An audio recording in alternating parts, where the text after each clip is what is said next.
I'm sure you've all heard by now, Donald Trump just signed an executive order slapping a $100,000 minimum fee requirement on H-1B visa holders. And let's be honest, this is basically a direct shot at India. Because if there's one country that has milked, bent, and outright abused the H-1B system more than anyone else, it's India. And here's the thing.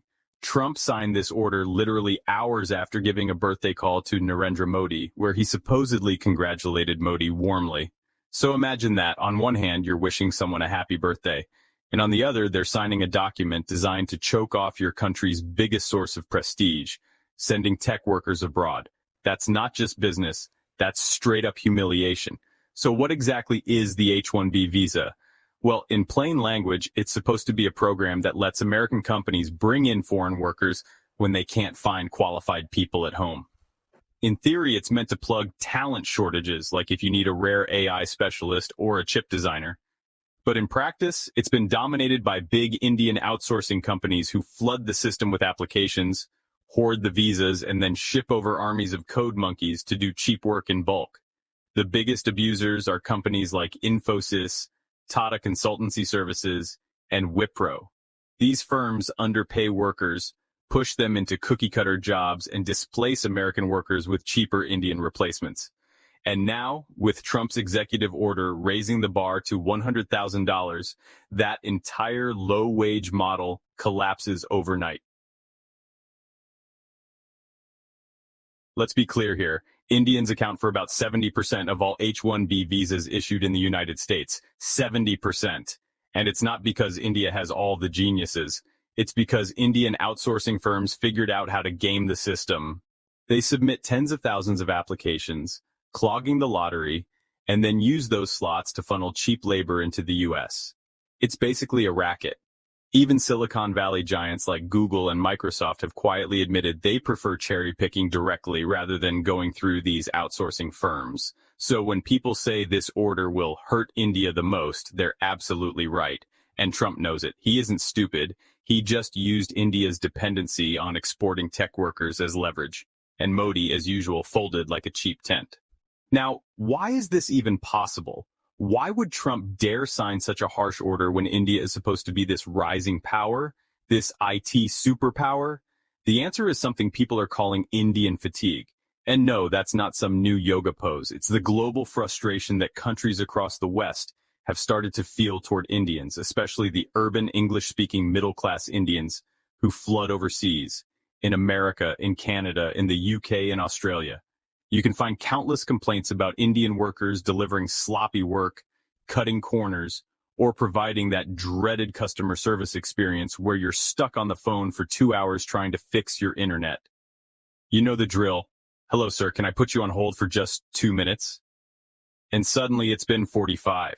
That's not world-class service. That's the kind of thing that makes voters angry and pushes governments to tighten up immigration.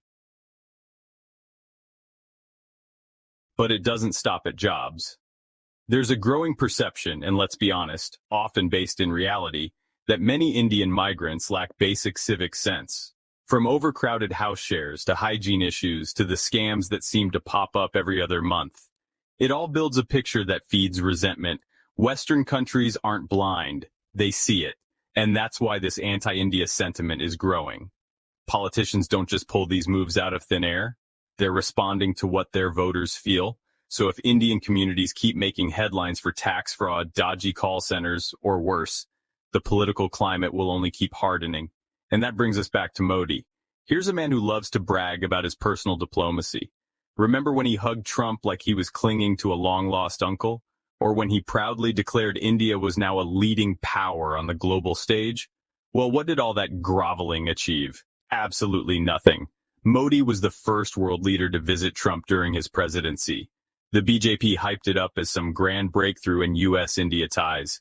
Yet when push came to shove, when Trump wanted to score points with American workers and clamp down on outsourcing, Modi had no leverage. None.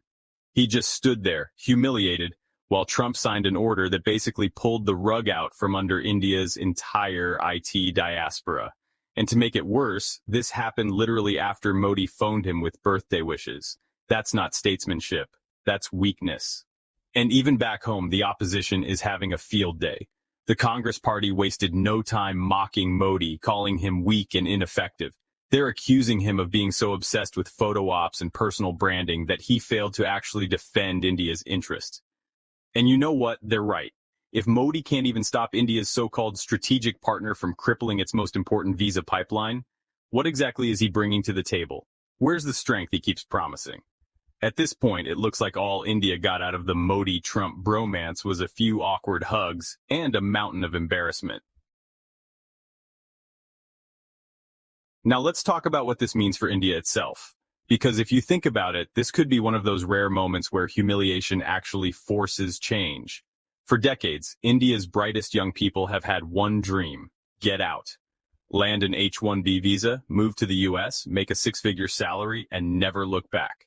That brain drain has left India hollow. Sure, the country pumps out engineers and coders, but most of them want nothing to do with building India.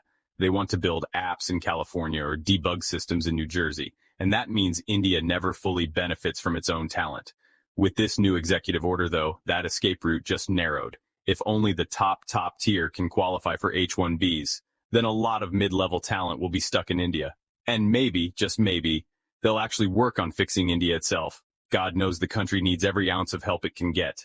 But don't get your hopes up too high, because India's problems go way beyond visas. The infrastructure is crumbling, the air is polluted, the politics are divisive, and the business environment is still hostile to real innovation. Modi keeps bragging about Make in India, but foreign companies are leaving faster than they're arriving. And now with this blow from Trump, even India's IT sector is facing an identity crisis.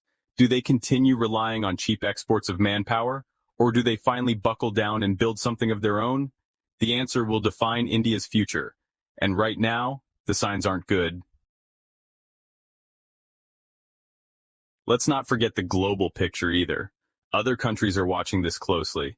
Canada has already started tightening rules for student visas, especially after scandals involving fake admissions from India. Australia is openly debating caps on work visas because of overcrowding and quality issues. The UK just saw its own backlash when reports came out about Indian students overstaying and working illegally. Everywhere you look, the patience is running thin. Indian fatigue is real, and governments are responding with harsher rules, higher requirements, and stricter enforcement.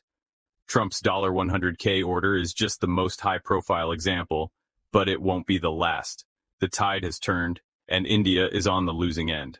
So what's the lesson here? For Modi, it's that hugs don't win policy. For India, it's that exporting cheap labor is not a long-term strategy. And for Indians dreaming of America, it's that the golden ticket just got a lot harder to find.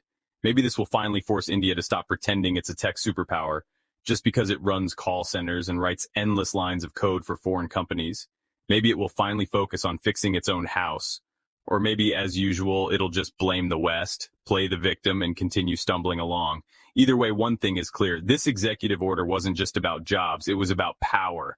And it showed the world once again that when it comes to US-India relations, India talks big but delivers small. Modi can keep bragging about his global leadership. But at the end of the day, even his good friend Trump just showed him who's boss.